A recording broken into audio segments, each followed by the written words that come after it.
Sa mga kababayan natin na apektado ng pagputok ng kanlaon, nandito po ang inyong pamahalaan na handang tumulong sa inyo. Kung gaano man katindi ang bangis ng bulkang ito, ganun din ang kalinga na aming ipapaabot. Nakatutok ang pamahalaan sa pag-agapay sa epekto ng pagsabog ng bulkang Kanlaon. Masusing nakikipag-ugnayan ang mga ahensya at LGU upang tiyakin ang kaligtasan ng lahat. Mahigit 45,000 residente ang linikas na mula sa 6-kilometer radius danger zone, habang target naman na ilikas ang kabuuang 84,000 na katao. Tinitiyak ng DSWD na sapat ang mga family food pack, non-food item, malinis na tubig, hygiene kits para sa mga evacuation center. Inatasan ko na ang Department of Budget and Management na magpalabas ng pondo para sa mga nasalanta.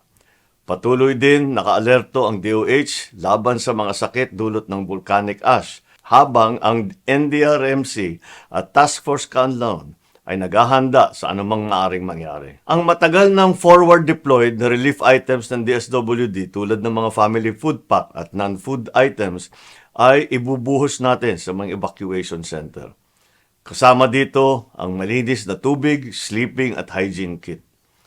Inilagay ko na rin sa high alert ang lahat ng unit ng AFP, PNP at Bureau of Fire Protection sa buong isla ng Negros. Susuong sila sa anumang paghamon ng darating. Nakahanda rin po ang DOH na magbigay ng serbisyo. Mula Maynila, kasado na ang pag-airlift ng dagdag na gamot kung kinakailangan. Sa ganitong kalamidad, posibleng madapuan ng sakit ng dulot ng abo ng bulkan.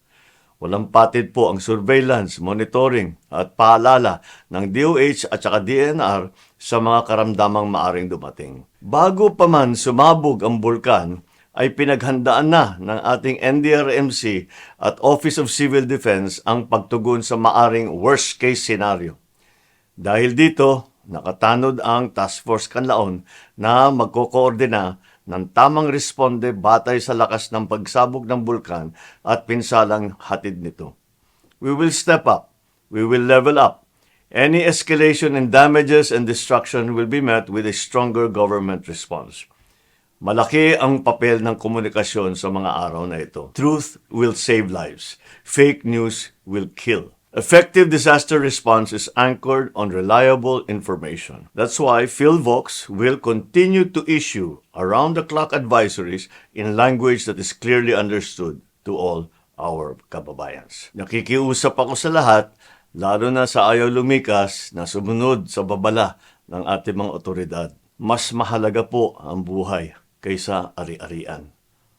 Maraming salamat po.